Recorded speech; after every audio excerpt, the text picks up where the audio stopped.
Subscribe करें और bell दबाएं ताकि कोई खबर रह न जाए।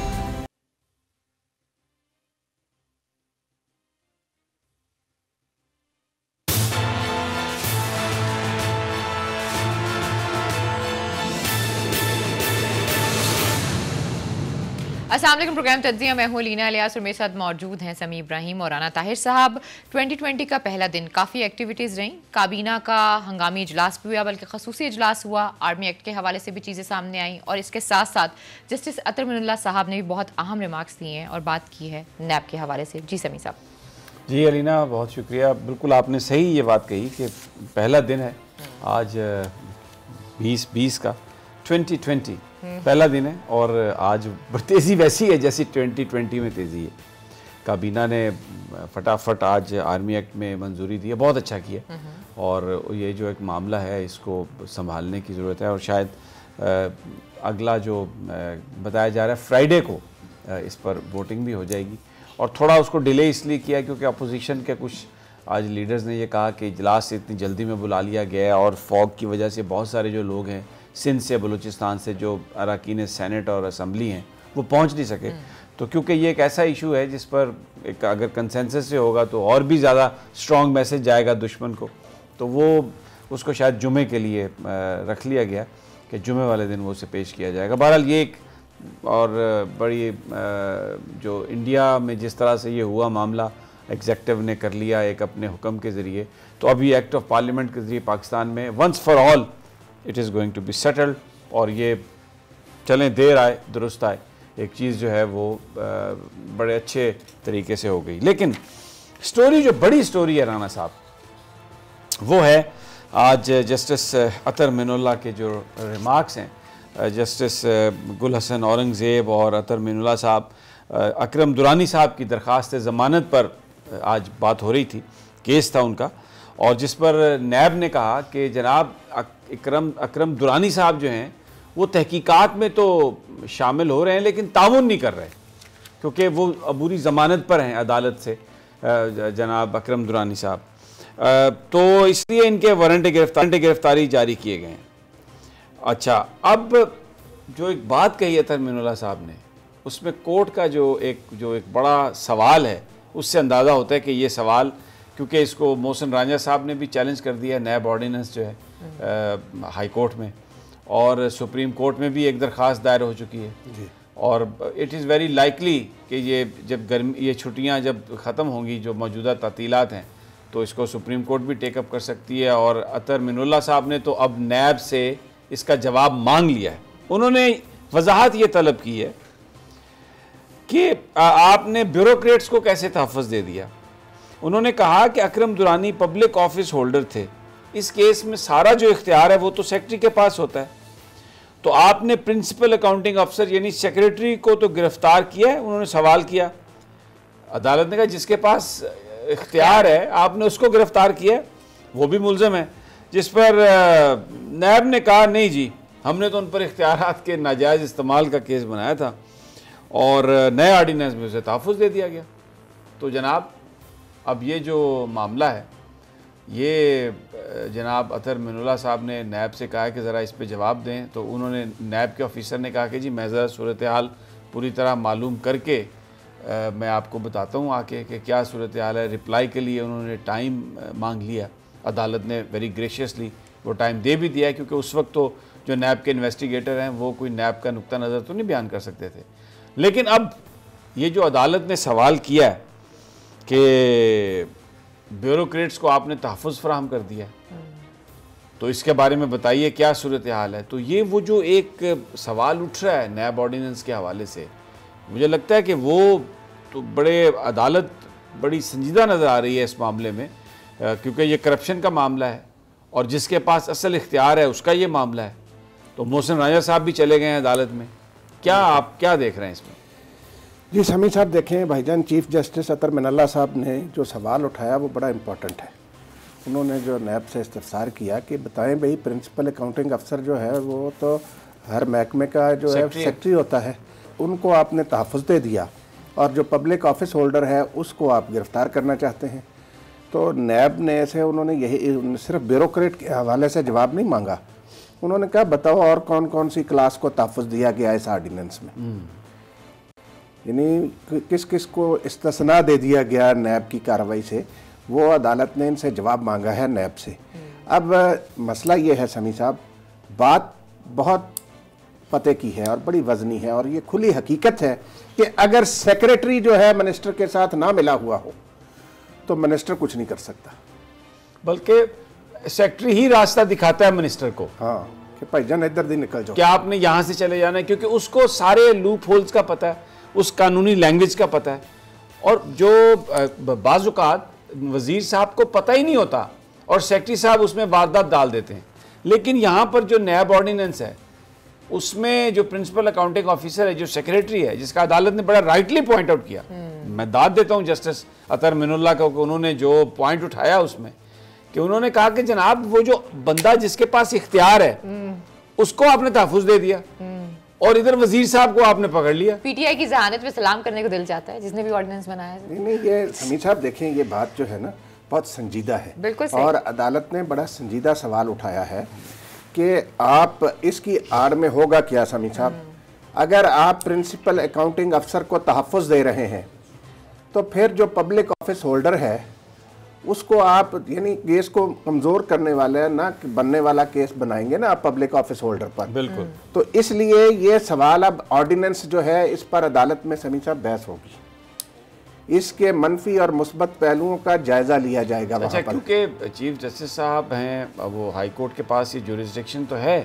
कि वो किसी भी चीज़ पर सवाल करके फैसला कर सकती है। बिल्कुल। तो ये मामला भले अकरम दुरानी साहब का ज़मानत का है, लेकिन ये एक बड़ा अहम नुक्ता जो है, इस पर जैसा आप कोई ऑब्जर्वेशन दे सकते हैं, बाकायदा इसकी समात पे भी आगे जा सकती है अदालत। कोई अपना वो कोई भी ऑर्डर जारी कर सकते हैं, अदालत आलिया है ना, अदालत आलिया है। और फिर जो आपने बताया कि मुस्लिम लीग नून के जो एमएलए हैं साहब भी गए, वो सब दरखास्तें इकट्ठी हो सकती हैं, उन्होंने अपना अदालत के सवाल और ये दरखास्त इकट्ठी हो सकती है। मोहसिन राजा साहब उन्होंने चैलेंज किया कि भाई ये जो है इम्तियाजी कानून है, ये जो नैब ऑर्डिनेंस है।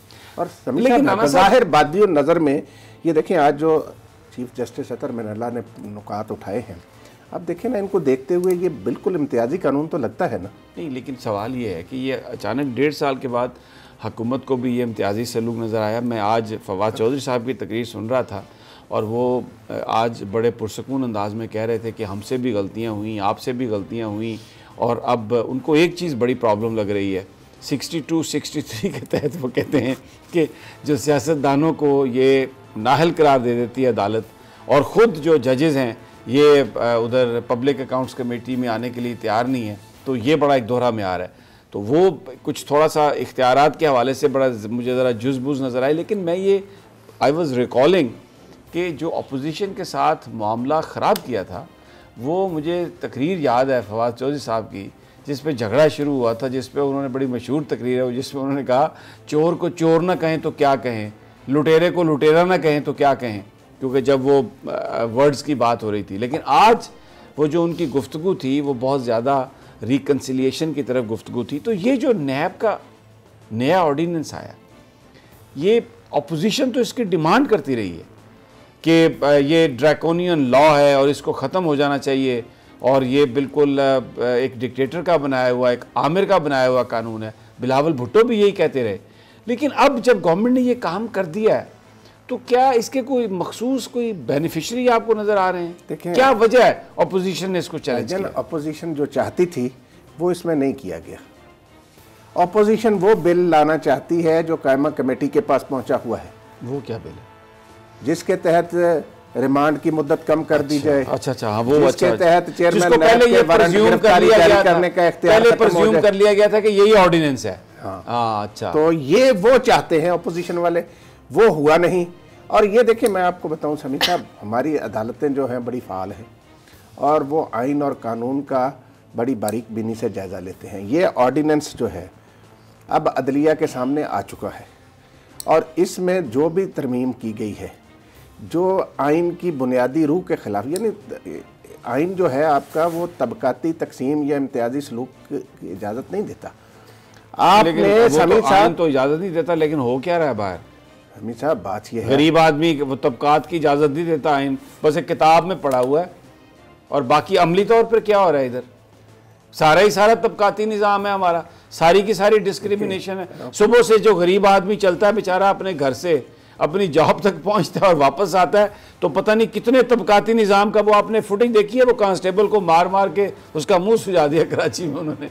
आप कह रहे हैं कि तबकाती निज़ाम हमारे आइन में लिखा हुआ है कि नहीं होगा? देखें, आइन की बालादस्ती होनी चाहिए, इसमें कोई शक नहीं। भाईजान अमीर की बालादस्ती है, ताकत की बालादस्ती है, पाकिस्तान में आइन की बालादस्ती तो मैं माफ़ी चाहता हूँ नहीं है, है ही नहीं। समीर साहब कहाँ से? मेरी बात सुने, देखें या तो एक काम करें, प्राइम मिनिस्टर साहब हिम्मत करें और जो बात फवाद चौधरी साहब ने कही कि नैब और FIA को आपस में दम कर दिया जाए, ठीक है, नैब का किस्सा ही निबेड़ दे, ठीक है, प्राइम मिनिस्टर साहब ये करे। ये देखें समीर साहब, ये जो होती है ना माफ़ी, वो अगर आप जनरल एमनेस्टी दें कौम को आगे बढ़ाने के लिए तो उसका तो असर होता है, लेकिन अगर आप एमनेस्टी देने में भी सिलेक्शन पे आ जाएं तो फिर किसी एक तबके को चुन लिया जाए तो उसके फिर मनफी असरात होते हैं। अगर प्राइम मिनिस्टर साहब समझते हैं कि मुल्क में कारोबार जो है वो मुतासर हो रहा है नैब की कार्रवाइयों की वजह से, तो प्राइम मिनिस्टर साहब कौम से खिताब करें, अपोजिशन भी राज़ी, रांझा भी राज़ी, कहें कि जी हमने ये नैब को ही ख़त्म कर दिया। नहीं तो वो जो फिर जो करप्शन के ख़ात्मे का जो एजेंडा है, प्राइम मिनिस्टर तो कमिटेड है, वो तो अभी भी जो सूरत हाल है, जो एक्चुअली जो ऑर्डिनेंस की सूरत हाल आई उसमें उन्होंने तो किसी तरह का भी कंप्रोमाइज़ से इनकार किया प्राइम मिनिस्टर ने। वो तो he is not doing. Sameer साहब वो नहीं कर रहे।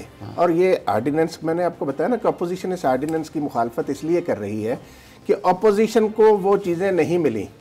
नहीं, ऑपोजिशन के साथ जो होना था वो तो हो गया, वो तो ये कहते हैं नहीं हुआ ना। अभी आसिफ जरदारी साहब का केस पड़ा ना, ये आसिफ जरदारी साहब तो ये बात करते हैं मईशत और नैब साथ नहीं चल सकते, इमरान खान साहब बात कर रहे हैं, जमानत होगी लेकिन नैब कोर्ट में चल रहा है ना केस, जो भी है बाहर तो आगे, लेकिन जो वो कानून लाना चाहते हैं उसके तहत ये टीम के अपने मसाइल हैं। जब वो चेयरमैन नैब ने कहा था कि हवाओं का रुख बदल रहा है तो उसके बाद इन्हें ख्याल आ गया भाई हमें भी अपना रुख बदलना चाहिए। कल देखें, ये बात ये है कि ये एक बात आप देखें, कुछ अर्सा पहले ये बात तो हुई ना कि जिसमें प्राइम मिनिस्टर साहब जब करप्शन के हवाले से बात कर रहे थे तो उन्होंने कहा कि सऊदी अरब में जितनी पावर्स हैं प्रिंस मोहम्मद बिन सलमान के पास, अगर वो पावर हमारे पास हो, निज़ाम अगर ऐसा हो तो मैं ये सारे करप्ट लोगों को पकड़ के डालूं अंदर और उनसे पैसे ले लूं। बिल्कुल ऐसा। और चेयरमैन नैब ने भी यही हवाला दिया था कि मुझे भी सऊदी अरब जैसे इख्तियारात चाहिए।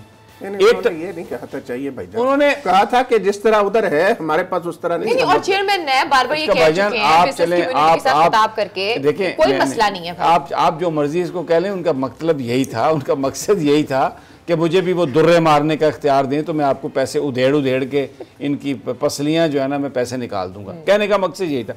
बहुत सारे लोग समझते भी है कि ये पाकिस्तान में जिन लोगों ने माल बनाया वो ऐसे पैसे नहीं देंगे, लेकिन अब यक आप ये देखें कि पिछले 2-3 हफ्तों में से अचानक नैब के अंदर भी ये हो गया कि जी वहाँ पर भी छूट आ गई। अब ये भी पार्लियामेंट में कहा जा रहा है कि जी हमारी भी गलतियां हैं और बस सब मिलके काम करें और बस ये गलती हो गई। ये मैं आपसे जानना चाह रहा हूँ कि ये हुआ क्या है? सही पॉइंट है साहब, बात ये है, खुल के जवाब दें आप। नहीं खुल के जवाब दे रहा हूँ। देखें बात ये है भाईजान, एक बात है कि इमरान खान एक ईमानदार आदमी, कोई शक नहीं, इसमें पाकिस्तान को बात ही नहीं हो रही। नहीं देखें, वो पाकिस्तान को करप्शन से पाक करना चाहते हैं, इसीलिए वो जो मुझे लगता है कि अब करप्शन को पाक करने से पहले उन्हें अपना घर पाक करना पड़ेगा। ये जो बहुत सारी वजारतें हैं ना और बहुत सारे जो एडवाइज़र आ गए हैं जो उनको इस तरह की चीज़ें दे रहे हैं, वो उनको प्राइम मिनिस्टर को उन बहुत सारे लोगों को इन्होंने देखे। मैं आपको एक बात बताऊँ, सॉरी मैं आपकी बात काट रहा हूँ। शुरू में शहबाज शरीफ साहब के इन्होंने प्रोडक्शन ऑर्डर जारी करवा दिए जबकि वो जमानत पर थे, जिस्मानी रिमांड पर थे, उनके इन्होंने प्रोडक्शन ऑर्डर जारी करवा दिए। पाकिस्तान की तारीख में कभी नहीं हुआ। उसमें भी तब कुछ लोग थे वो कहते थे कि जी इनको साथ लेके चलना है, तो वो सब कुछ होने लग गया, सारा कुछ, बल्कि अकाउंट्स कमेटी का चेयरमैनशिप भी दे दी, सब कुछ कर दिया। फिर बाद में अचानक ख्याल आया कि नहीं ये तो काम ठीक नहीं है और वो सारे का सारा काम उल्टा हो गया। अब आप देखें फिर बीच में एक ऐसा दौर आया, उसमें नवाज शरीफ साहब कन्विक्ट हैं, सज़ा याफ्ता है और वो चले गए बाहर, कोई प्रॉब्लम नहीं। जरदारी साहब पहले पकड़ने का सीज़न था, फिर जमानतों का सीज़न शुरू हुआ, फिर छोड़ने का सीज़न शुरू हुआ, पहले सख्ती का सीज़न था, अब सीज़न क्या आ रहा है? अब रिकन्सिलिएशन, अब मिलके आगे चलना है। भी इस तरह से एक रोलर कोस्टर तरह की तब्दीली है राना साहब। मुफाहमत की सियासत राना साहब। देखिए समी साहब, मुफाहमत, सियासी मुफाहमत जो है ना वो और बात है, सियासी मुकमका और बात है। अगर अच्छा जी, वो ये तो आपने बड़ी अजीब बात की कि मुफाहमत और बात है और मुकमका और बात है। मुझे वो एक फेडेक्स का इश्तिहार याद आ रहा है उसमें एक बेचारा मुलाजिम जो बैठा हुआ है मीटिंग में, वो कहता है कि इसका ये हाल है, तो वो कहते हैं नहीं नहीं नहीं ये ठीक नहीं है क्योंकि बॉस कहता है नहीं, फिर बॉस भी कहता है कि यही है, तो वो उसको ओके कर देते हैं। तो वो कहता है कि मैंने भी तो यही कहा था। उसने कहा नहीं, तुमने हाथ यूं करके कहा था, उसने हाथ यूं करके कहा। तो मुकमका और मुफाहमत में क्या फ़र्क है मेरे भाई? मुकमका में फ़र्क ये है कि आप भाईजान कोई उनके खिलाफ मुकदमात जो है ना वो वापस ले लें। जैसे जो कोशिश हो रही थी, जो मीडिया पर चलाया भी गया कि जी ये जाली बैंक अकाउंट केस जो है ना वो अब नैब कोर्ट से अब यहाँ पे मुंतकिल हो रुकिए, जाएगा। एक सवाल करता हूँ आपसे, यहाँ पे रुक जाइए। आज ज़रा सच बहुत ज़रूरी है, स्क्रीन पे सच बोलना चाहिए। सच नहीं बोल रहे हैं सब। ज़मानत नवाज शरीफ साहब की हो गई, बाहर चले गए, अदालत ने कहा कि आप सूबाई हुकूमत को आके आप रब्ता करेंगे, वो आपको कानून के तहत मज़ीद आपकी ज़मानत एक्सटेंड कर सकती है।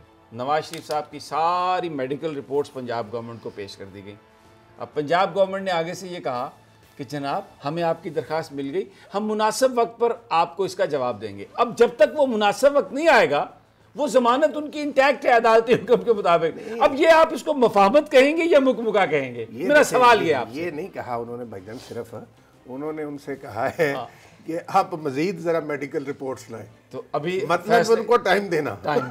तो ये इसे क्या कहेंगे? ठीक है, इसे मुकमुकय्यन कहेंगे, मुफाहमत कहेंगे, इसे क्या कहेंगे? देखिए ये मुकमका नहीं है भाईजान, मुकमका वही है जब केस खत्म हो गए। केस खत्म नहीं हो रहा है, इसीलिए तो वो शोर कर रहे हैं, इसीलिए तो वो कह रहे हैं कि जी ये हमें सब ऐसे केसेस का क्या फायदा है जहां पर आराम से बैठते हैं, वह बाहर जाते हैं, अगर आप इलाज अपने कराते घर हैं, में ये तो बैठे अपना हैं, आवाम की तो आवाज आपको अपनी जेब से आंखों में पैसा धूल खर्च झोंकने वाली करना बात पड़ रहा है। है। लेकिन अगर आप चूना जेल में डाल रहे बैठे हैं हैं और अली साहब, सरकारी, देखिए मेरी बात सुनिए, अगर आप कौम मुल्क को आगे ले जाने के लिए वसी तर कौमी मफाद में एक तो मैं इनसे बड़ी तंग हूं, कोई इसी तरह मुफाद। फैसला करते हैं, ठीक है, जिसमें आप इस पर कोई समझौता नहीं करते। देखिए मैं आपको बड़ा ऑन ए सीरियस नोट में आपसे कहता हूँ, मैं कभी भी अभी तक जो एविडेंस आया, मैं उस पर प्राइम मिनिस्टर की जो नीयत है उस पर मैं शक नहीं करता। बिल्कुल ठीक है, मैं अभी तक मैं उस पर शक नहीं करता। लेकिन मैं आपको एक राना सनाउल्लाह साहब का शॉर्ट सुनाना चाहता हूँ, और मैं आपसे ये जानना चाहता हूँ कि मरियम साहबा जो बात राना सनाउल्लाह साहब से कर सकती हैं, वो ट्विटर के ज़रिए भी कर सकती हैं, वो एक अपने वीडियो पैगाम में किसी कैमरा अपने ही मोबाइल को यूँ सामने रख के वो बात कर सकती हैं, लेकिन उन्होंने खुद कुछ भी बात नहीं कही। यानी वो अपने अब्बा जान की बीमारी के हवाले से भी अगर कोई बात उन्होंने करनी है तो वो नहीं कर रही। ज़रा रिमशा साहबा राना सनाउल्लाह साहब का ज़रा सुनवा दीजिए शॉर्ट। नवाज साहबा से जो है वो मेरी मुलाकात हुई है, तमाम इश्यूज़ जो है वो उनके साथ डिस्कस हुए हैं। तो मामला ये है कि वैसे तो खैर सभी को सभी बेटियां जो हैं वो अपने माँ बाप से और ख़ास तौर पे बाप से जो है वो बड़ी उनको जो है वो होती है लगन। लेकिन मरियम नवाज साहबा का मैंने मामला देखा है कि उनका मियाँ साहब से बहुत ही एक जो है वो ज़्यादा लगाव का जो है वो रिश्ता है। कल भी मैंने उनको देखा कि वो इस मामले में काफ़ी परेशान हैं, और मियाँ साहब की जो सेहत है इस वक्त कंफर्टेबल जोन में नहीं है। अल्लाह ताला मियाँ साहब को सेहत दे, हम उनकी सेहत के बारे में कोई बात नहीं करते। लेकिन मैं पुराने एक कहानियाँ जो हम पढ़ते थे बचपन में, गुल बकौली एक कहानी होती थी, इस तरह वो अलादीन की कहानियाँ थीं, और भी बहुत सारी जो पढ़ते थे, उसमें कभी कभी ऐसा होता था कि वो शहज़ादे से कहा गया कि तुम जा रहे हो, अगर तुमने पीछे मुड़ के देखा तो पत्थर के हो जाओगे, या वहाँ से तुमने गुजरना है तो मुंह से अगर एक भी तुमने वर्ड निकाला ना तो बस तुम वहीं पे पत्थर के हो जाओगे या आग में जल जाओगे। अब ये जो बात राना सनाउल्लाह साहब से की मरियम साहबा ने, क्या पाकिस्तान के लोगों के साथ मरियम साहबा का कोई रिश्ता नहीं है? इतने लाखों कारकुन है मुस्लिम लीग नून के जो देख रहे हैं पार्टी क़यादत की तरफ, कहीं पर कुछ आवाज़ आ रही है, कहीं पर कुछ सदा आ रही है, लेकिन मरियम साहबा ने ऐसा नाता तोड़ा है आवाम से, इतना मुंह मोड़ा है आवाम से कि अब वो ना सामने आने के लिए तैयार हैं, ना किसी से मिलने के लिए तैयार हैं। राना सनाउल्लाह साहब से मिली हैं और अपने अब्बा जी की सेहत का उन्हीं से सारा वो आपस में गमखारी उन्होंने कर ली है, और उसके बाद ये राना सनाउल्लाह साहब बयान दे रहे हैं। तो मेरा राना ताहिर साहब सवाल आपसे ये है कि पब्लिक फिगर होता है पॉलिटिशियन, मरियम साहबा अगर मुस्लिम लीग नून को संभालना है आगे, तो क्या वो ये अवाम जो है अगर उनसे कुछ सवाल करते हैं उनकी सियासत के हवाले से कि अब ये कौन सी फेज़ है, मफामत है, मुकमुका है, वोट को इज़्ज़त दो है या वोट को हवाई टिकट दो है, क्या है ये? अब तो वो इस पर इसके बारे में कोई बात ही नहीं कर रही है। देखिए समी साहब, इंसान अपनी गलतियों से बहुत कुछ सीखता है। जैसे अभी तहरीक इंसाफ सीख रही है, आपका मतलब ये है? हाँ, सारे सीखते हैं, हर इंसान कोई। आज जैसे फवाद चौधरी साहब कह रहे थे कि इंसान बुनियादी तौर पर खता का पुतला है और कोई इंसान भी गलतियों से मुबर्रा नहीं। तो इसी तरीके से मुस्लिम लीग नून जो है उसकी क़यादत ख़ास तौर पर मोहतरम मियां नवाज शरीफ साहब और मोहतरमा मरीम नवाज साहबा, उन्होंने समी साहब एक बात को अगर उन्हें एहसास हो गया तो ये अच्छी बात है ना, मुल्क के मफाद में है ना, ये अच्छी बात जो है कि अच्छा, अगर उन्हें ये मतलब मैं इस बात एहसास हो गया कि वो जो बयानियां लेकर चल रहे थे राना साहब, मैं उसको आवाम ने रद्द कर दिया। मैं माफ़ी चाहता हूँ, ये मुल्की मफाद यही है जो इन बड़े लोगों का मफाद है? नहीं, वो जो गरीब आवाम है 22 करोड़ जिनको इन्होंने दोनों पार्टियों ने, तीनों पार्टियों ने बल्कि ये जो बर्बाद किया है, उनका कोई मफाद जो है वो मुल्की मफाद नहीं है, ये सारे इन्हीं के मफादात हैं। समी साहब, उनका मफाद जो है वो भी तो महफूज होगा ना, गरीब आवाम का भी। इसी तरीके से अगर ये लोग जो हैं मनफी सरगर्मियाँ तर्क करके मुल्क की तमीर व तरक्की में कोई किरदार अदा करें। अब मोहतरमा मरीम नवाज साहबा और उनके अब्बा जान को इस बात का एहसास हो गया कि उन्होंने मुल्क की कौमी सलामती के ज़ामन इदारों और अदलिया के ख़िलाफ़ जो शरंगेज़ बयानियाँ बनाया था, आवाम को में उसको पजीराई नहीं मिली। और ख़ुद मियाँ शहबाज शरीफ साहब जो उन्हें समझा रहे थे, जो उन्होंने मीटिंग्स में खुलेआम बात भी की मॉडल टाउन में कि मैं तो इनको काफ़ी अरसे से समझा रहा था। तो बात यह है भाईजान, अब उनको आ गई समझ। अब उनको जितना मर्जी कोई उकसाए, उन्होंने नहीं बोलना कोई नहीं। तो वो जो बात पहले कहते थे वो भी हुकूमत ने कर दिया, तो जो इससे पहले हम बात कर रहे थे वो उन्होंने उस आर्डिनेंस को चैलेंज कर दिया हाई कोर्ट में। समझ क्या आई? आर्डिनेंस के नतीजे में उन्हें कुछ फ़ायदा नहीं मिल रहा ना। किसको मिल रहा है फ़ायदा? यही तो मेरा सवाल था। वो जो है ना, वो आपके भी नाम आपके मुंह से नहीं निकलता, किसको फ़ायदा मिल रहा है? देखिए, वो इमरान खान साहब को इन्होंने ना ऐसा बताया उनके मशीरों ने कि जी ये बिजनेस का नाम बता, बिजनेस की तरक्की के लिए ज़रूरी है आप नाम कि आप समी साहब, बात ये है कि ये देखें, इमरान खान साहब के कुछ करीबी लोग हैं। कौन? उनके प्रिंसिपल सेक्रेटरी हैं आजम खान साहब हैं। बड़े भले आदमी, बैठे होते हैं एक साइड पे। कल मैंने देखा स्टूल पे बैठे होते, कुर्सी पे भी नहीं थे। नहीं, बात ये है कि ये जो है ना, एक बहसीत मजमूई ब्यूरोक्रेसी की तरफ से ऐसा वावेला मचाया गया। हालांकि चेयरमैन नैब ने कई दफ़ा ब्यूरोक्रेट से एड्रेस भी किया, उन्होंने उन्हें यकीन दिलाया कि भाई हम आपकी बड़ी इज़्ज़त करते हैं, आप बड़े काबिल एहतराम लोग हैं, हम सिर्फ उन लोगों को पकड़ेंगे जिन्होंने लूट मार की है। इसके बावजूद उन्हें बताया गया अभी भी इस आर्डिनेंस के नतीजे में जो एक तासुर है ना कि बच जाएंगे लोग, वो बचेंगे नहीं। कुछ अरसे के लिए ये है कि वो तरीक़ेकार थोड़ा सा मुख्तलिफ हो गया, लेकिन ये है कि बचते नहीं। समी साहब सही है जी। अभी समी साहब ने बात की है मरीम नवाज साहिबा के हवाले से। मैं ये सोच रही थी कि मरीम नवाज साहिबा कैसे खामोश हैं। अगर राना सनाउल्लाह साहब मरीम नवाज साहिबा का नाम लेकर बात कर रहे हैं तो मरीम नवाज साहिबा ने उन्हें परमिशन नहीं दी है ना। ट्विटर पे नहीं नजर आ रही हैं, कहीं और नजर नहीं आ रही, लेकिन अपने ज़राए के जरिए तो वो नजर आ ही रही हैं। खैर जी, प्रोग्राम में वक्त एक छोटी सी ब्रेक का, जब ब्रेक से वापस आएंगे मजीद भी टॉपिक्स को डिस्कस करेंगे। Stay with us.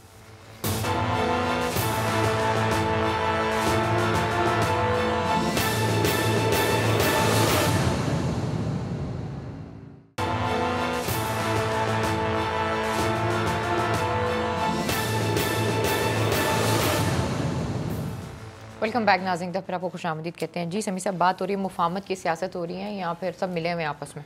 देखिए, चाहे मुफाहमत की सियासत है या मुकमुका की सियासत है, जिस अंदाज़ में पिछले 4-5 महीने में पाकिस्तान में सियासत हुई है उसका कश्मीरियों को बहुत नुकसान हुआ है। वो मामला जो भारत ने वहाँ पर कश्मीर को एनेक्स किया और स्पेशल स्टेटस उनका ख़त्म करके आज 5 माह हो गए, वहाँ पर कर्फ्यू है, वहाँ पर जुल्म है, वहाँ पर कत्ल गारत है। लेकिन यहाँ पर यार दोस्तों ने पहले मौलाना फजलुर रहमान इन सब लोगों को ले आए और यहाँ पर इस्लामाबाद में एक धरना टाइप चीज़ दी उन्होंने। मीडिया सारा उन्हीं को दिखाता रहा। वो जो कश्मीर की जो मूवमेंट थी वो पीछे चली गई। फिर मोदी ने काम किया, उन्होंने कहा कि ये जो कश्मीर का मसला है अब इसको क्या किया जाए। उन्होंने अपना एक सिटीज़न अमेंडमेंट एक्ट पास कर दिया जिसमें उन्होंने मुसलमानों को पूरे इंडिया में डिस्क्रिमिनेट कर दिया। पूरा इंडिया उबल पड़ा। अब क्या है, भारतीय मीडिया में भी आपको या पूरी दुनिया में सिटीज़न अमेंडमेंट एक्ट की खबरें मिलती हैं कश्मीर में जो कुछ भारत कर रहा है वो मंजर आम से गायब हो गया। एक चाल उन्होंने चली, उसमें पहले जो हमारे नादान दोस्त जो यहाँ पर जिस तरह से पॉलिटिक्स कर रहे थे, उन्होंने जिस तरह अभी देखें ना, परवेज़ रशीद साहब की परसों की गुफ्तगू, मकबूजा कश्मीर में जंजीरें और तारें लगी हुई हैं, यहाँ जी FIA के दफ्तर में तारें लगी हुई हैं, और मौलाना फजलुर रहमान कहते हैं कि जी आप कश्मीर के स्पेशल स्टेटस की क्या बात करते हैं लोगों की, यहाँ पर फाटा का स्टेटस आपने ख़त्म कर दिया। जिस अंदाज़ में पाकिस्तान में अपोजिशन ने पॉलिटिक्स की है, उसके जो डायरेक्ट बेनिफिशरी है वो मोदी सरकार है, वो हिंदुस्तानी सरकार है जो मुसलमानों पर जुल्म व सितम ढा रही है। और ये जो मफामत की देखें ना, पार्लियामेंट में क्या बातें हो रही हैं, हमने गलती की जी, आप भी आएँ जी, हम भी आएँ, और 62, 63 को ख़त्म होना चाहिए ताकि हमने जो बदकारी की है, हमने जो चेहरे पे कालक मली हुई है, वो सारी की सारी छुप जाए, वो सारी की सारी ख़त्म हो जाए। इसके अलावा तो इसका और कोई मकसद नहीं। आज भी आप देखें हमारी पार्लियामेंट में क्या बात हो रही है। राना साहब 5 महीने हो गए हैं कश्मीर के अंदर जो हो रहा है जुल्म, और फिर उसके बाद पूरे भारत में जो मुसलमानों पे जुल्म हो रहा है, यहाँ पर पाकिस्तानी हमारे सियासतदान क्या कर रहे हैं। अगर शहबाज साहब की कोई प्रेस कॉन्फ्रेंस है तो वो अपने भाई के बारे में है, अगर राना सनाउल्लाह साहब की प्रेस कॉन्फ्रेंस है तो वो मरियम साहबा अपने अब्बा जी से बड़ा उनको लगा, बिल्कुल लगाव है। लेकिन इस वक्त जल रही है मुसलमान कौम, इस वक्त जुल्म हो रहा है। आप पॉलिटिक्स करें, आपको सामने आना चाहिए, खुलकर आना चाहिए। ये आप अपने मफाद के लिए आप मफामत कर लेते हैं, फिर आ जाते हैं, फिर चुप हो जाते हैं। और जो दूसरे हमारे पॉलिटिशियन हैं अल्हम्दुलिल्लाह, उनको सवाए गाली गलोच के कोई टाइम ही नहीं है। तो क्या अब किसकी तरफ देखें कश्मीरी, मुझे बताएं आप राना ताहिर साहब। ये मफामत के मुकमुका की सियासत को तो छोड़ें आप, इन्होंने यानी मुझे ये बताइए कि वो हमारी फ़ौज जो सरहदों पर हिफाजत कर रही है, जो पाकिस्तान की हिफाजत की जिन्होंने गारंटी ली हुई है, उनको भी निशाना बनाया जा रहा है। वो LOC पर रोज़ाना अभी फॉल्स फ्लैग ऑपरेशन करेगा भारत। ये मैं आपको बता रहा हूँ, जो नया उनके चीफ आए हैं, उन्होंने भी आते ही क्या बयान दिया है, उन्होंने आके ये कहा है कि हम बिल्कुल प्रीएम्प्टिव स्ट्राइक करेंगे। वो पहले जो थे वो तो चले गए, चीफ ऑफ डिफेंस बन गए। आप ज़रा सुने उनकी बातें, एक उनमें इत्तेहाद नज़र आता है पूरी हिंदुस्तानी कौम में, जहाँ पे पाकिस्तान दुश्मनी की बात आती है, और यहाँ पर हमारे जो लोग हैं वो क्या बातें कर रहे हैं। साहब देखें, बात ये है, ये जो बात आपने की ना, ये वाक़तन बड़ी दिल दुखाने वाली बात है कि मकबूजा कश्मीर के अवाम पर जो जुल्म ढाया जा रहा है, उसको से तवज्जो हटाने के लिए अपोजिशन ने दानिस्ता या ना दानिस्ता तौर पर भारत की मदद की। ये बिल्कुल आपने सही बात की कि मौलाना फजलुर रहमान साहब ने यहाँ पे जो वो धरने का ड्रामा किया, उसके नतीजे में मीडिया पर कश्मीर पस मंज़र में चला गया और धरना वरना शुरू हो गया। तो ये सारी सूरत हाल जो है, ये इस बात की मतकाजी है समी साहब कि जो हमारी सूरत हाल है सरहदों पर, दुश्मन जो है, देखें ये हमारी पाक फ़ौज जो है अपने से 6 गुना बड़े दुश्मन का मुकाबला करती है, और जिस जुर्रत और बहादुरी से हमारे जवान ये फ़राइज़ अंजाम देते हैं, उस पर तो देखें ये सियासतदान जो हैं ये अपनी सियासत करते रहें, जो मर्ज़ी करते रहें, लेकिन पाक फ़ौज जो है वो तो आपने बिल्कुल सही कहा कि वो पाकिस्तान की कौमी सलामती की ज़ामन है और दुश्मन के नज़रों में खटकती है। तो इसलिए समी साहब, जो कोई भी पाक फ़ौज के ख़िलाफ़ या पाक फ़ौज के अदारों के ख़िलाफ़, ISI के ख़िलाफ़ हर्जा सराई करता है, वो दुश्मन के झंडे को आगे बढ़ाता है। एक तो ये बात है ना, खिलाफ करना वो तो बिल्कुल ही एक ऐसी बात है जो नहीं होनी चाहिए। लेकिन इस वक्त देखिए, ये बात जो पाकिस्तान का बयानिया कश्मीर पे था वो पूरा होना चाहिए था, सब लोगों को यकज़बान होकर बात करनी चाहिए थी। जो इख्तलाफ है अपनी जगह पर, वो पॉलिटिक्स जो है वो करते रहते, लेकिन यहाँ पर जिनके प्रोडक्शन ऑर्डर होते हैं, शायद खाकान अब्बासी साहब गए, जाके वो गाली गलोच करके 5-10 मिनट वापस आ गए। अल्लाह ने इतनी उनको तौफीक नहीं दी कि वो को कश्मीर की बात कर लेते। मियाँ नवाज शरीफ साहब बाहर हैं, उनके बच्चे पूरी प्रेस कॉन्फ्रेंस करते हैं, मियाँ शहबाज शरीफ साहब बात करते हैं, कोई बात ही नहीं करता। ये बिलावल भुट्टो साहब को पूछ लें, ये इनकी तकरीर क्या है MQM को, कि आप इमरान खान की हुकूमत को गिरा दें, हम आपको वजारतें देंगे। अब सबसे देखें, मैं एक वैसे दूसरी बात कर रहा हूँ कि अगर ये कोई पॉलिटिकल मैच्योरिटी है, अगर आपने कोई पॉलिटिकल मैनूवरिंग करनी है, तो क्या आप जलसों में इस तरह के बयान देते हैं? क्या आपने कहा, आपने यानी वो जो आप, हमने उस दिन वो चलाया भी था छोटे नन्हे का, वो जो अपने पलंग में नाच रहा था और कह रहा था कि ये करूँगा, बिल्कुल वैसी हरकत की है। अगर आपने कोई MQM से संजीदा मुज़ाकरात करने हैं, उनके से बात करनी है, तो क्या आप जलसा गाह में इस तरह तकरीर करेंगे? आपने MQM को ये बताया कि उनकी औकात वजारतों की है कि वो जो वजारतें उन्हें देगा उसके साथ मिल जाएंगे, और आप एक व्यापारी बन गए। आप ये कहते हैं कि मैं बहुत बड़ा सियासतदानों का, MNAs का मैं कारोबार करने वाला हूँ, मैं लालच देता हूँ कि आओ हम तुम्हें वजीर आपके नाना ने तो कभी ऐसी पॉलिटिक्स नहीं की थी। He gave his life, he stood for the people. वो तो लोगों की बात करते थे, पाकिस्तान की बात करते थे। आप क्या बातें कर रहे हैं राना साहब? रोज़ाना जब भी इन पॉलिटिशियंस को देखते हैं, मैं कहता हूँ कि लोग जो हैं, जो जिनकी ये लीडरशिप है, ये लीडरशिप है, ये मारूसी लीडरशिप है भाईजान साहब। आपने बिल्कुल बात सही की है। देखें, जहाँ तक जुल्फ़िकार अली भुट्टो का ताल्लुक़ था, आप उनकी पूरी तकरीरें देख लें, मैंने उनकी बहुत तकरीरें सुनी हैं। किसी तकरीर में आपको भुट्टो साहब की में सिंध का लफ्ज़ नज़र नहीं आएगा कि जी सिंध के सब, वो पाकिस्तान की बात करते थे। बिल्कुल। और ये बिलावल भुट्टो और इस आसिफ जरदारी साहब, ये सिंध के साथ, ये सिंध को ये नहीं, भाई आप पाकिस्तान के लीडर हैं, आप पाकिस्तान पीपल्स पार्टी हैं जो चारों सूबों में थी, जिसको आपने इतना सुकड़ गई आपकी क़यादत में कि वो सिंध तक से भी सिर्फ कुछ देहाती इलाकों तक महदूद रह गई। शमी साहब, ये सूरत हाल जो है, ये नहीं, जो बंदा तासुब की बात करता है वो कैसे कह सकता है कि वो जुल्फ़िकार अली भुट्टो की सियासत को आगे लेकर जा रहा है? बिलावल की बात को संजीदा लें या ना लें, समझें या ना समझें, लेकिन MQM की तरफ से जो रिएक्शन आया और जिस तरीके से मुज़ाकराती कमेटी बनाई गई है और मुज़ाकरात किए जा रहे हैं MQM के साथ गवर्नमेंट की जानिब से, वो भी तो सर एक सवाल खड़ा कर देते हैं ना। नहीं, MQM ने जो ऑफिशियल जो उन्होंने रिस्पांस दिया है ना अली, उनका ऑफिशियल रिस्पांस ये है कि हमने तहरीक इंसाफ के साथ जो एग्रीमेंट किया था वो पाकिस्तान के लिए किया, वजारतों के लिए नहीं किया। और दूसरी बात, अब अगर बिलावल भुट्टो साहब कहते हैं कि मैं एक्ट करता हूँ, नहीं, उन्होंने कहा जी कि मैं जो Sindh government local government act है उसमें हम तब्दीली करते हैं और चेयरमैन को मजीद इख्तियारात देते हैं। तो सवाल ये है कि पहले क्यों नहीं किया आपने?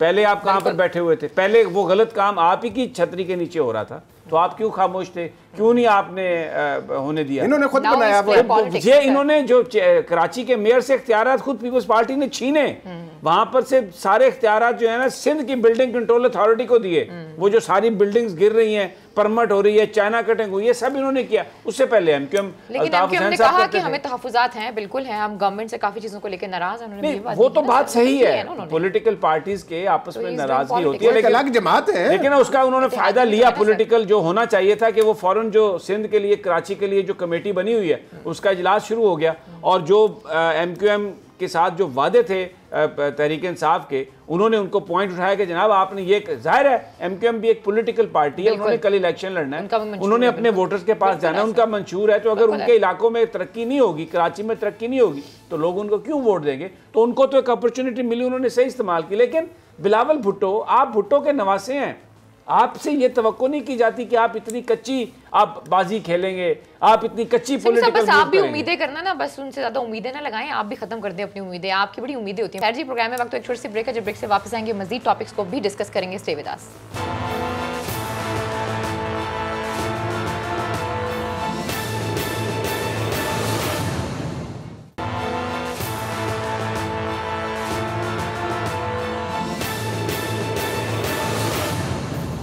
वेलकम बैक नाज़रीन, फिर आपको खुशामदीद कहते हैं जी। समी साहब, UAE के हवाले से भी खबरें आ रही हैं बहुत अच्छी जी।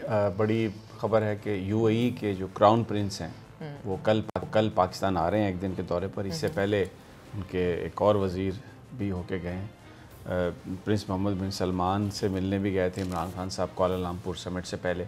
ये जो सारी डिप्लोमेसी है ये बुनियादी तौर पर वो जो कुआलालंपुर समिट हुआ था उसके इर्द गिर्द घूमती है, जिसके बाद OIC वज़राए ख़ारजा के कॉन्फ्रेंस का इजलास किया सऊदी वज़ीर ख़ारजा ने। अब सवाल यह है कि वो OIC वज़राए ख़ारजा कॉन्फ्रेंस कब होगी?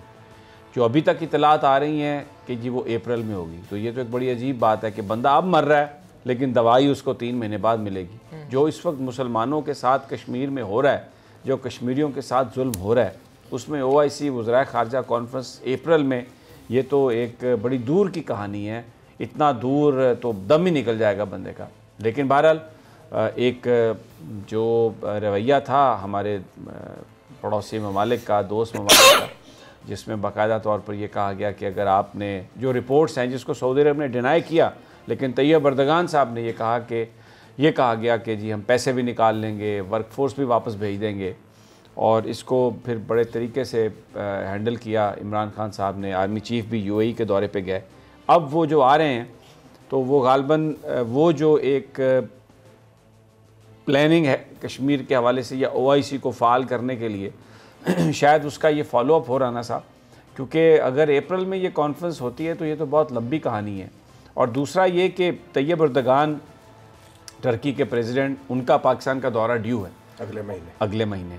तो मुझे लगता है कि शायद जो अभी ये अरब ममालिक हैं जो ओआईसी को हैंडल कर रहे हैं, उनको अभी ये इस बात का कहीं ना कहीं धड़का लगा हुआ है कि अगर कोई दोबारा इमरान खान साहब को कमिटमेंट ना कर लें कोलालमपुर समिट के जो पार्टिसिपेंट्स थे यानी मलेशिया के साथ और टर्की के साथ, तो शायद उसको रोकने की कोशिशें हो रही होंगी।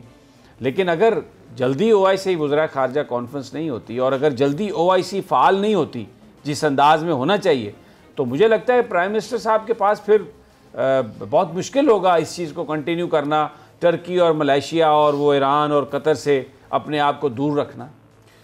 देखें समीर साहब, बात ये है भाईजान कि ये जो अप्रैल में वज़रा ख़ारजा वाली बात है ना, ये नाकाबिले फ़हम है कि भारत जुल्म के पहाड़ ढा रहा है और ये सोचा जाए कि ये अप्रैल में हो।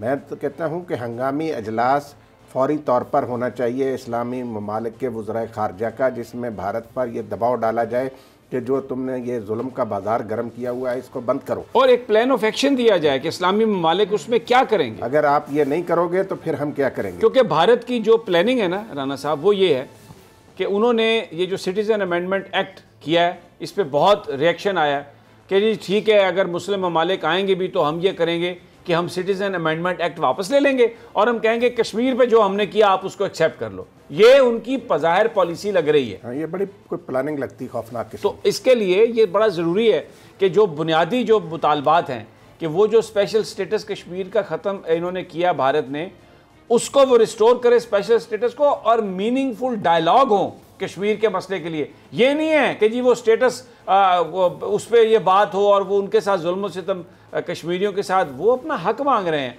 1947-48 में पूरी दुनिया ने उनसे वादा किया कि आपको प्लेबिसाइड का राइट मिलेगा, वो अपना मुस्तकबिल का फैसला खुद करेंगे। उनको ये हक दे देना चाहिए, महज़ब दुनिया को दे देना चाहिए। और बिल्कुल तैयब अर्दगान, महातीर और जो डॉक्टर महातीर मोहम्मद और प्राइम मिनिस्टर इमरान खान यही जो बात कर रहे हैं, ये इसको दे शुड मेक श्योर कि दुनिया उनकी बात को सुने। ये दोस्ती अपनी जगह पे बायलैटरल जो है, भाई अगर पैसे निकालते हैं तो निकाल लें पैसे। टर्की में बहुत सारी हमारी वर्कफोर्स जा सकती है, कतर में हमारी बहुत सारी वर्कफोर्स जा सकती है। कितने आप हम डिफ़ॉल्ट कर जाएंगे ना, तो अगर डिफ़ॉल्ट होगा तो फिर वेस्ट ही आके संभालेगा ना।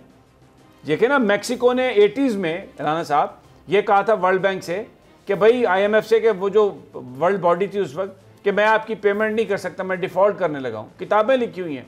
तो कब तारी हो गई पूरे वेस्ट पर कि अगर मैक्सिको डिफ़ॉल्ट कर गया तो हम कहाँ जाएंगे। पाकिस्तान एक न्यूक्लियर स्टेट है, अगर ये इतने ज़्यादा पाकिस्तान के ऊपर पाबंदियाँ सख्तियाँ करके उसको ये हमें सांस भी हमारा तंग कर रहे हैं, तो क्या ज़रूरत है हमें वेस्ट के साथ इन हिलों की। असल में प्रॉब्लम ये है कि बहुत सारे लोग इस वक्त जो आ गए हैं काबीना में, जो एडवाइज़र बन गए हैं, उनके मफादात बहुत सारे दूसरे इदारों के साथ भी हैं।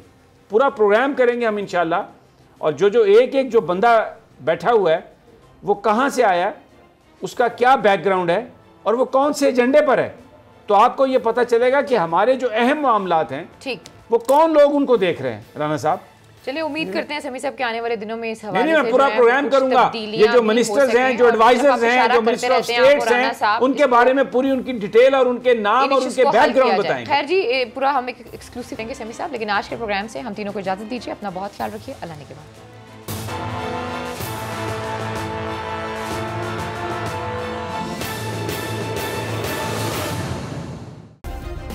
सब्सक्राइब करें और बेल दबाएं ताकि कोई खबर रह न जाए।